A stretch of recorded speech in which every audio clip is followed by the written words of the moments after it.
Hello everyone, स्वागत है आप सभी का ITS क्लासेस में। मैं उम्मीद करता हूँ सभी लोगों की प्रिपरेशन बहुत ही अच्छी तरीके से चल रही है एंड सही डायरेक्शन में चल रही है। इस वीडियो में बताने वाला हूँ कि मेरी 1 मंथ की ट्रेनिंग जो है रेलवे जेईई की कंप्लीट हो चुकी है और नेक्स्ट आगे क्या होने वाला है, और क्या जब आपकी ट्रेनिंग होती है उस टाइम आपको सैलरी मिलती है कि नहीं, और फर्स्ट मंथ में आपको ट्रेनिंग में सैलरी क्यों नहीं दी जाती है उसके बारे में भी बात करूँगा। देखो, अगर आप किसी भी ब्रांच से रेलवे जेईई की प्रिपरेशन कर रहे हो, चाहे सिविल इंजीनियरिंग हो, मैकेनिकल हो, electrical, electronics and computer science, तो दो तरह की आपकी ट्रेनिंग होती है। एक होती है फील्ड ट्रेनिंग, एक होती है आपकी इंस्टीट्यूशन ट्रेनिंग स्कूल की ट्रेनिंग होती है, जिसमें अगर 1 ईयर की ट्रेनिंग होती है। अगर मैं बात करूँ जैसे इलेक्ट्रिकल और मैकेनिकल के लिए जो कॉमन ब्रांच होती है CNW, मेरा भी वही ब्रांच है, मैकेनिकल से मैं बिलोंग करता हूँ। और बट ये इलेक्ट्रिकल के भी जो बंदे होते हैं ना, वो भी इस पोस्ट के लिए जो है एलिजिबल होते हैं।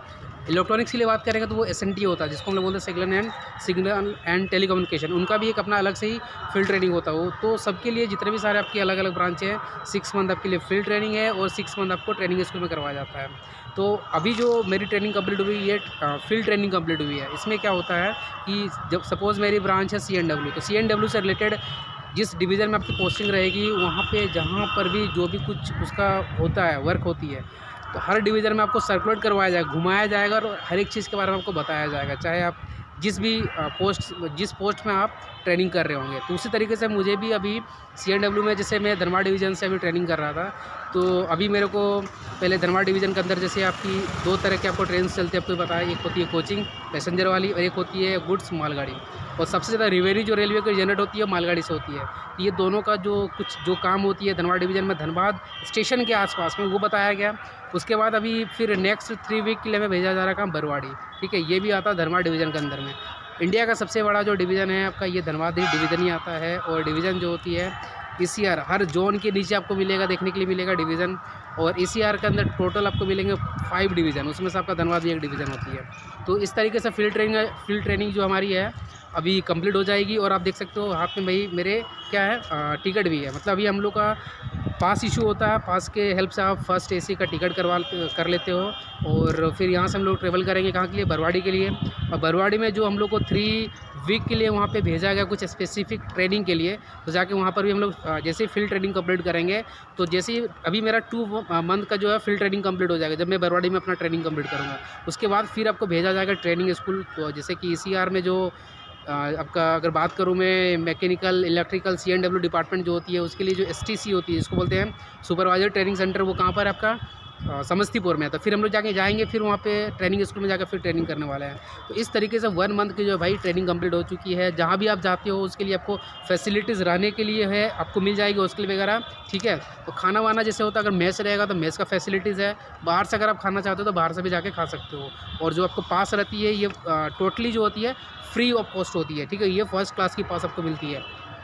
फर्स्ट क्लास मतलब जैसे कि आपका सेकंड AC हो गया, ठीक है, थर्ड AC हो गया, तो ये सब में आपको वहाँ पे उसके लिए ट्रेवल के लिए पास मिल जाती है। और फर्स्ट मंथ की अगर मैं बात करूँ सैलरी के लिए, तो फर्स्ट मंथ में देखो सैलरी क्यों नहीं मिलती है, क्योंकि एक जो आपका अकाउंट्स डिपार्टमेंट होता है ना, उसमें iPass करके एक आपका देखना साइट होती है रेलवे की। उसमें क्या होती है, जितने भी सारे एम्प्लॉय होती है उनकी पूरी डेटा जो होती है उस iPass डेटा में बायोडाटा सारा फिट किया जाता है। तो भाई इतना पॉसिबल नहीं है कि तुरंत वो अप टू डेट कर ले वो सारा डेटा। आपका एक PF नंबर बनेगा, NPS जो होती है नेशनल पेंशन स्कीम, वो सारे में आपके एक नंबर निकालने होते हैं, प्राण नंबर वगैरह। तो ये सारा 1 मंथ में पॉसिबल नहीं होता। जब तक जब तक आपका PF नंबर नहीं बनेगा, प्रोविडेंट फंड जो होती है PF नंबर, उससे सबकी सैलरी स्लिप बनती है, तब तक आपको जो है मंथ की जो सैलरी नहीं मिलने वाली है। तो इसीलिए जो फर्स्ट मंथ होता है, आप रेलवे में जो स्टार्टिंग में, चाहे आप किसी भी डिपार्टमेंट में चले जाओ, JEE हो चाहे अदर डिपार्टमेंट, जितने भी सारे अभी NTPC के जो कैंडिडेट अभी ज्वाइन किए होंगे, तो उनको स्टार्टिंग में जो है नहीं मिलेगी। फिर सारा कुछ जैसे उनका डेटा जो है रेगुलर iPass में फीड हो जाएगा, फिर उनकी जो अपनी पे स्लिप है वो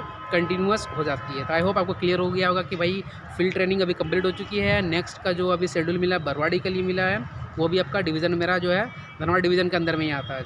और आप लोगों का भी प्रिपरेशन आई होप कि बहुत अच्छी तरीके से चल रही है। भाई अच्छे से तैयारी वारी करो, ठीक है। और बात करूंगा जैसे कि टेक्निकल और नॉन टेक दोनों साथ में लेके चलना कि एक साथ, दोनों को एक साथ लेके चलो। ये आप पे डिपेंड करेगा आप इसको कैसे मैनेज कर पा रहे हो, क्योंकि यार हैंडल नहीं करोगे अभी तो फिर कैसे आगे चल के फिर इसको आप कम टाइम में, जो टेक्निकल इतना बड़ा सेक्शन होता है उसको कैसे कर पाओगे। आई होप और भी कुछ अगर डाउट होगा तो कमेंट सेक्शन में जाके पूछना, ठीक है। तो जैसे कि इलेक्ट्रिकल के लिए, तो इलेक्ट्रिकल का कोई बंदा अगर तैयारी कर रहा होगा तो देखो वो TRS या तो टीआरडी। सबसे पहले मैं उसको बोलूँगा टीआरएस जो ये होती है, पोस्ट होती है रेलवे जे में, उसको ऑप्ट करें। टीआरएस जो होती है इलेक्ट्रिकल के लिए सबसे बेस्ट होती है, बट उनको पता नहीं होता। जब हम लोग फॉर्म भरते हैं तो जिस पोस्ट के लिए सबसे ज़्यादा वैकेंसीज होती है, जैसे हमारे साथ जो ग्रुप में मेंबर है, इलेक्ट्रिकल के कुछ बंदे सीएनडब्ल्यू पोस्ट भर दिए, जबकि सीएनडब्ल्यू जो होती है मैकेनिकल ब्रांच से ज़्यादा रिलेट करती है, बट उनको लगा कि यार सीट ज़्यादा है और मैकेनिकल एंड इलेक्ट्रिकल दोनों ही कॉमन ब्रांच है, तो उन्होंने डाल दिया। अब उनको मिल गई ये भी सीएनडब्ल्यू, तो उनको लगता है यार काश हम लोग टीआरएस डाले होते हैं। तो ये आपको गलती नहीं करना है। इलेक्ट्रिकल वालों के लिए टीआरएस और इलेक्ट्रॉनिक्स वालों के लिए एसएनटी मस्त होता है। अगर बात करूँगा मैं सिविल इंजीनियरिंग के लिए, तो आपको वर्क्स, ठीक है, वर्क्स या तो आपका पीवे आता है, और मैकेनिकल वालों के लिए सीएनडब्ल्यू या तो एक डीएमएस आता है जिसको बोलते हैं क्या, डिपोट मटेरियल सुपरिटेंडेंट, आप उसको भी ऑप्ट कर सकते हो।